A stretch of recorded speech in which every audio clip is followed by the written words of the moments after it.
अस्सलाम वालेकुम dear students, आज का जो हमारा लेक्चर है वो है तलब की लचक की पैमाइश बज़रिया फ़ीसद का तरीका। बेसिकली तलब की लचक की पैमाइश के 3 तरीके होते हैं। पहला कुल ख़र्च का तरीका, दूसरा फ़ीसद का तरीका और तीसरा फार्मूले की मदद से। कुल ख़र्च का जो तरीका है वो हम प्रीवियस लेक्चर में डिस्कस कर चुके हैं। उसके अंदर हमने इकाई के मेथड को भी डिस्कस किया। फ़ीसद के तरीके के अंदर भी हम इकाई का ही तरीका जो होता है वो इस्तेमाल करते हैं कि तलब की जो लचक होती है उसकी जब हम मेजरमेंट करते हैं तो वो सेम ऐसे ही है कि तलब की लचक की पैमाइश इकाई के बराबर किस वक्त होगी, इकाई से ज़्यादा किस वक्त होगी और इकाई से कम किस वक्त होगी। यानी कि तलब की जो लचक होगी उसको हम फ़ीसद के तरीके के अंदर भी इकाई के बराबर, इकाई से ज़्यादा और इकाई से कम के हवाले से जो होगा वो डिस्कस करेंगे। तो सबसे पहले है तलब की लचक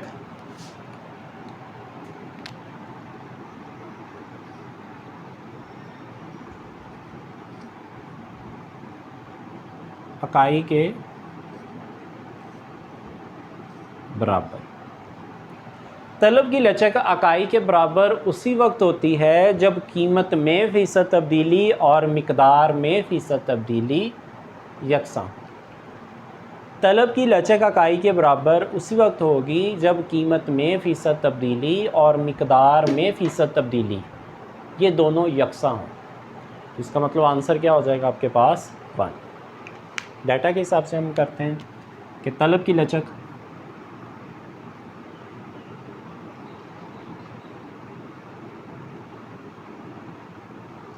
बराबर है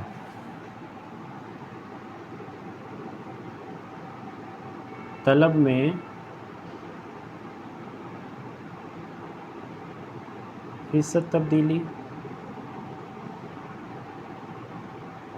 ओवर कीमत में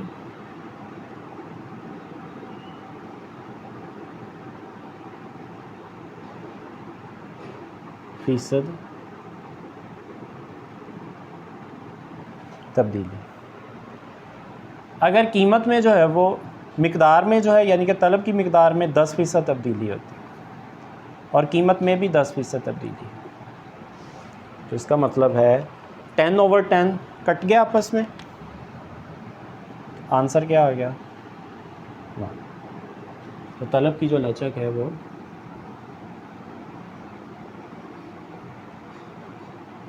इकाई के बराबर हो जाएगी। इसी तरह से तलब की लचक इकाई से ज़्यादा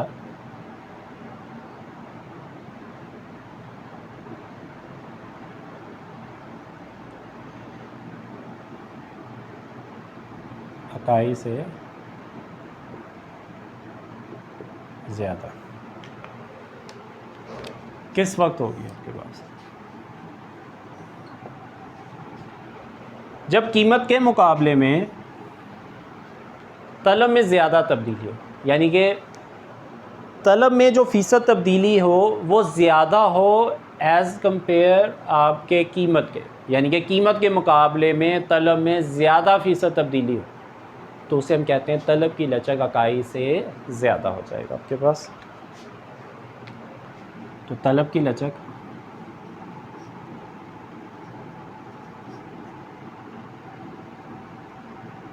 बराबर है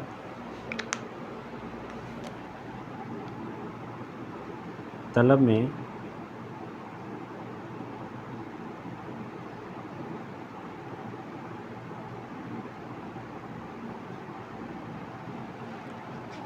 ओवर कीमत में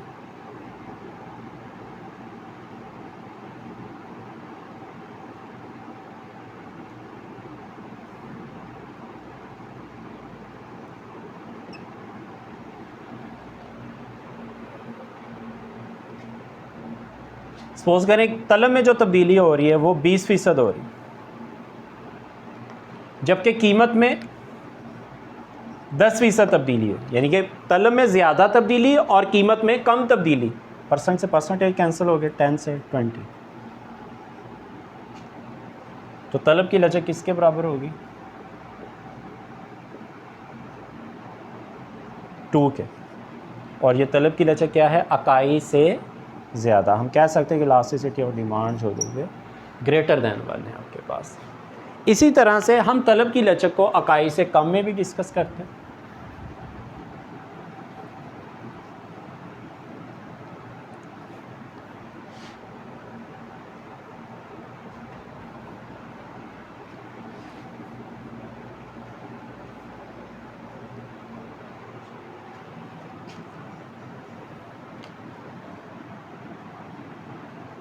तलब की लचक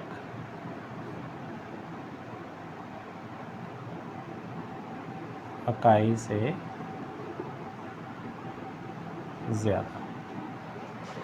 तलब की लचक अकाई से ज़्यादा उस वक्त होती है जब ये अकाई से ज़्यादा थे, बल्कि अब तलब की लचक अकाई से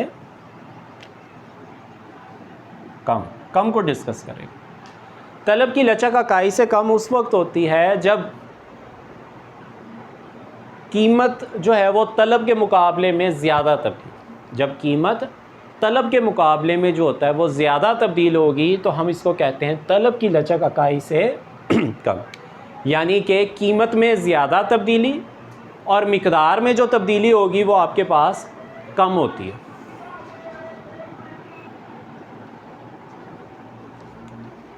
तलब की लचक अकाई से कम के अंदर ये होता है कि तलब की लचक अकाई से कम कीमत में ज़्यादा तब्दीली और तलब में जो होता है वो कम तब्दीली वाक़या हो रही होती है। तो हम कह सकते हैं कि तलब की लचक बराबर है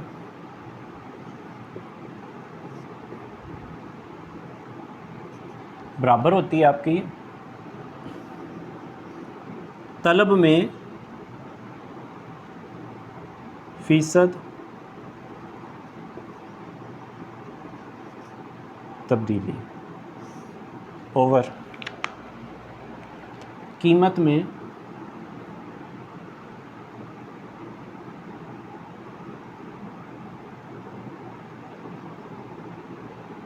फ़ीसद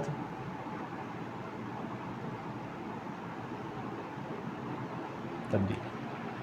तलब में फ़ीसद तब्दीली ओवर है आपके पास कीमत में फ़ीसद तब्दीली जो होती है। अगर तलब में जो है वो सपोज करें 10% तब्दीली हो, जबकि कीमत के अंदर जो है वो तलब के मुकाबले में ज़्यादा तब्दीली हो, परसेंट से परसेंटेज कैसा 10 से 20, तो ये आ जाएगा आपके पास 1/2। तो तलब की जो लचक है वो आपके पास आ गई 1/2। तो 1/2 जो होता है वो बराबर होता है आपके 0.5 के। तो तलब की लचक अकाई से क्या हो जाएगी कम। तो हम कह सकते हैं कि तलब की लचक जो बराबर आई वो 0.5 के। तो हम इसको लिख सकते हैं इलास्टिसिटी डिमांड लेस दैन 1 हो जाए कि तलब की जो लचक होगी यहाँ पर अकाई से कम वाक़या होती है।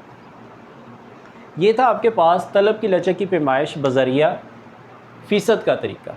अब हम नेक्स्ट डिस्कस करते हैं तलब की लचक की पैमाइश बज़रिया फार्मूला।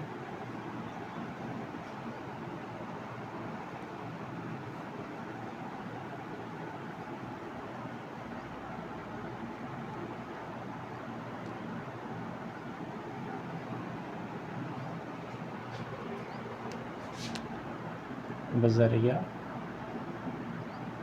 फार्मूला। जब हम तलब की लचक की पैमाइश बज़रिया फार्मूला पढ़ते हैं तो हमारे पास दो इसकी टाइप्स आती हैं। पहली नुक्ती लचक और दूसरी है कौसी लचक।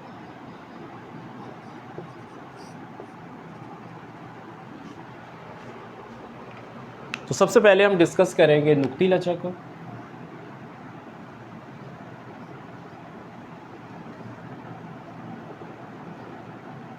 नुक्ती लचक कीमत में मामूली सी तब्दीली से तलब में भी मामूली सी तब्दीली वाक़या हो तो उसे हम नुक्ती लचक कहते हैं।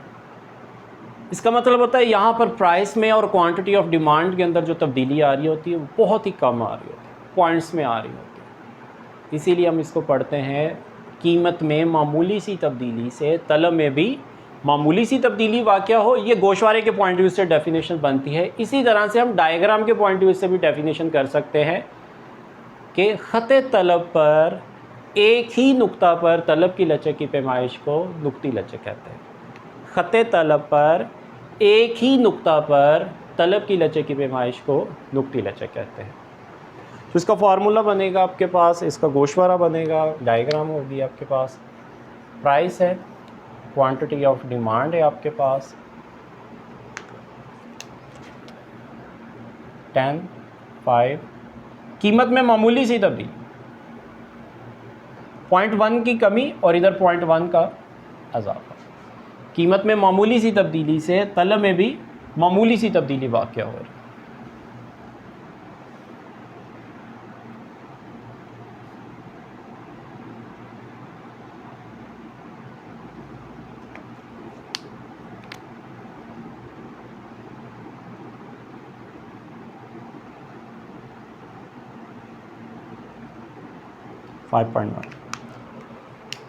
फर्स्ट पेयर आपके पास क्या बनेगा, 10 और 5,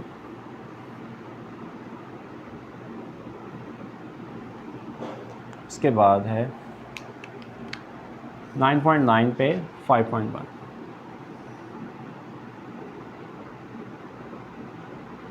ये दोनों पॉइंट एक दूसरे के इतने करीब आ जाते हैं कि जब हम ख़त तलब बनाते हैं तो हमें ये मिलते हुए नज़र आते हैं, तो ये हमें मिलते हुए नज़र आते हैं, इसीलिए हम कह देते हैं ख़त तलब पर एक ही नुक्ता पर तलब की लचक की पैमाइश को हम नुक्ती लचक कहते हैं। इसका फार्मूला बनता है आपके पास, elasticity of demand is equal to delta Q over delta P multiply by P over Q. आपके पास पी क्या है आपके पास, फर्स्ट प्राइस, क्यू क्या है आपके पास, first quantity, delta P price में जो चेंज आ रहा है,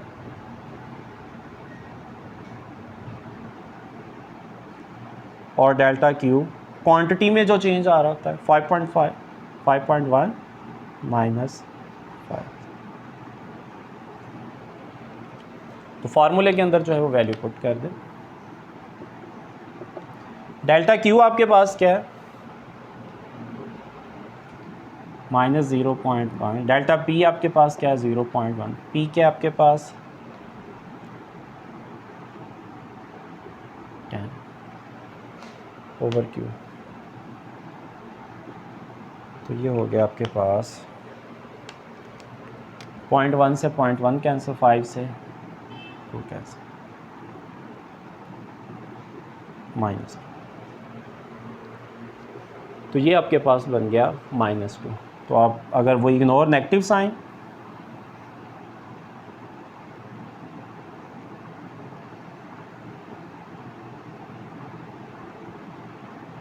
तो elasticity of demand is equal to and elasticity of demand greater than 1, कि यहाँ पर जो तलब की जो लचक होगी वो आपकी इकाई से ज़्यादा वाक़या हो जाएगी। उसके बाद नेक्स्ट है आपके पास कौसी लचक जो होता है।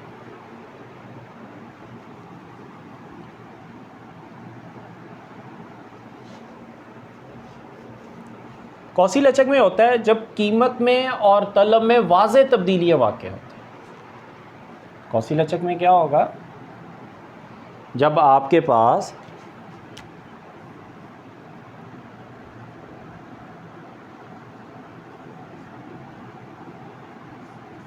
जब कीमत में और तलब में वाज़ेह तब्दीली वाक़या होती है, या ख़त तलब पर दो वाज़ेह नुकात के दरमियान तलब की लचक की पैमाइश को हम कौसी लचक कहते हैं। अगर हम गोशवारा बनाते हैं तो ये बन गया प्राइस, क्वांटिटी ऑफ डिमांड 10, 5, 5, 10। कीमत में कमी की वजह से तलब में इजाफा हो रहा है और ये बिल्कुल वाज़ेह इजाफा है, और जब डायग्राम भी बनाएंगे तो बिल्कुल वाज़ेह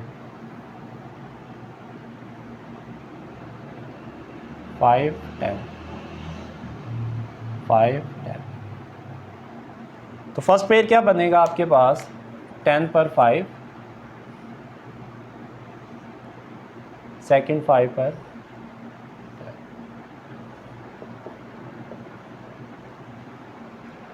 तो ये ख़त तलब पर दो वाज़े नकात के दरमियान तलब की लचक की पैमाइश को हम कौसी लचक कहते हैं, आर्क इलास्टिसिटी भी हम इसको कहते हैं। और इसका फार्मूला होता है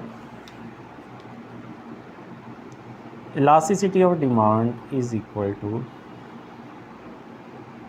Q0 minus Q1 over Q0 plus Q1 over P0 minus P1 over P0 plus P1। तो हम इसको मज़ीद सिंप्लीफाई करना चाहें तो हम ऐसे भी लिख सकते हैं कि elasticity of demand is equal to Q0 minus Q1 over Q0 plus Q1 multiply, भाई नीचे से ऊपर चला जाएगा तो ये बन गया P0 plus P1 over P0 minus P1।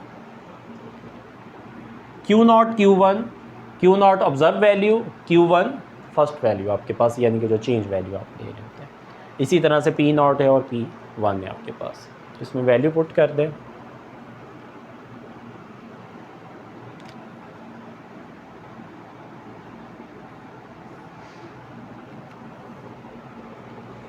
Q0 है आपके पास 5, Q1 आपके पास 10, 5 प्लस 10 मल्टीप्लाई बाय P0 है आपके पास 10 माइनस P0 प्लस P1 और इसी तरह से ये हो जाएगा 10 माइनस 5। तो ये बन गया आपके पास -5 ओवर 15 मल्टीप्लाई बाय, ये बन गया 15 ओवर 5, ये आ गया -1। तो